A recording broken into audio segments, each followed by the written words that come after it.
Live 24 news, সত্যের সন্ধানে প্রতিদিন।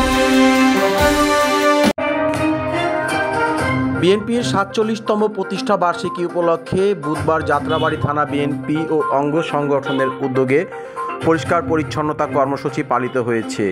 যাত্রাবাড়ী থানার অন্তর্গত ধোলাইপাড় এলাকায় এই কর্মসূচি পালিত হয়েছে। এতে প্রধান অতিথি হিসেবে উপস্থিত ছিলেন ঢাকা মহানগর দক্ষিণ বিএনপির সাবেক সিনিয়র যুগ্ম আহ্বায়ক, ঢাকা ৫ আসনের বিএনপির মনোনীত সংসদ সদস্য পদপ্রার্থী আলহাজ নবিউল্লাহ নবী।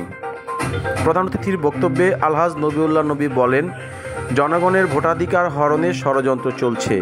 ভোট ও গণতন্ত্র বিরোধী শক্তিকে জবাব দিতে সবাইকে সজাগ থাকতে হবে। তিনি আরও বলেন, ভোটের অধিকার হরণের যে ষড়যন্ত্র চলছে তার কিছু অনুমান করা যায়, কিন্তু চোখে দেখা যায় না। কারণ চিহ্নিত শত্রু মোকাবিলা করা সহজ, যে শত্রুকে চোখে দেখা যায় না তাকে মোকাবিলা করা খুব কঠিন। কর্মসূচির উদ্বোধন শেষে নেতাকর্মীদের সঙ্গে নিয়ে খাল পরিষ্কার করতে যান বিএনপির এই নেতা। পরে স্থানীয় বিএনপি ও অঙ্গ সংগঠন নেতাকর্মীদের অংশগ্রহণে খাল পরিষ্কার কার্যক্রম চলমান রাখা হয়। স্থানীয় বিএনপির নেতাকর্মীরা ও ঢাকা সিটি কর্পোরেশনের পরিচ্ছন্নতা কর্মীরা এই কার্যক্রমে অংশ নেন। নবিউল্লাহ নবী আরও বলেন, সরকারে না থেকেও বিভিন্ন বিষয়ে বিএনপির কাছে নানাবিধ দাবি তোলা হয়। সরকার পরিচালনার দায়িত্ব দিলে জনগণের দল বিএনপি সকল দাবি নিয়ে কাজ করবে। এ সময় আরও উপস্থিত ছিলেন যাত্রাবাড়ী থানা বিএনপির সভাপতি পদপ্রার্থী, যাত্রাবাড়ী থানা যুবদলের সাবেক সভাপতি জামশেদুল আলম শ্যামল, ৫০ নং ওয়ার্ড বিএনপির সভাপতি পদপ্রার্থী শাকিল, যাত্রাবাড়ী থানা বিএনপি নেতা এহসানুল খান নকিব, বিশিষ্ট ব্যবসায়ী ফেরদৌস আলম রনি সহ বিএনপি ও সহযোগী সংগঠনের নেতাকর্মীরা। রাজধানীর যাত্রাবাড়ী ধোলাইপাড় এলাকা থেকে মুশফিকুর রহমান, লাইভ 24 নিউজ।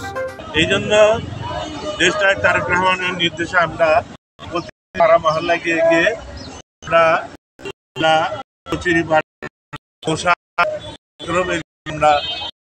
নির্মূল করার জন্য আমরা নেমেছি। এখন জনগণের দুর্ভোগ যদি আমরা না দেখি, সামনে পার্লামেন্ট জনগণের কাছে আছি, জনগণের কাছে থাকবো। শুধু এই কর্মসূচিই নয়, আমরা বৃক্ষরোপণ কর্মসূচি আমরা প্রত্যেকটা পাড়া মহল্লা আমরা করবো। আমরা ঢাকা ৫ আসনে ইনশাল্লাহ রাস্তাঘাট পরিষ্কার সহ ৫০,০০০ বৃক্ষরোপণ আমরা করবো। আমাদের এই ঢাকা ৫ আসনে ৫০,০০০ বৃক্ষরোপণ আমরা করবো, এটা চলমান থাকবে। বিএনপির শহীদুর রহমানের প্রতিষ্ঠিত দল ৪৭তম বার্ষিকী প্রতিষ্ঠা বার্ষিকী আমাদের এই কর্মসূচিতে ছিল আমাদের পল্টন থেকে একটি র্যালি, জনদুর্ভোগের কারণে জনগণের স্বার্থে কর্মসূচি বাদ দিয়ে জনগণের যে স্বার্থ এলাকা এলাকায় যে এই যে সিটি কর্পোরেশন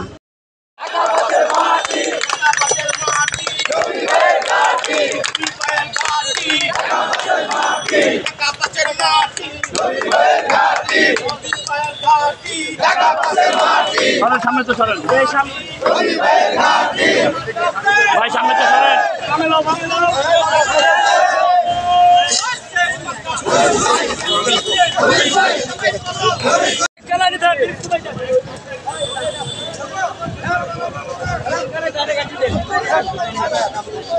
আল্লাহ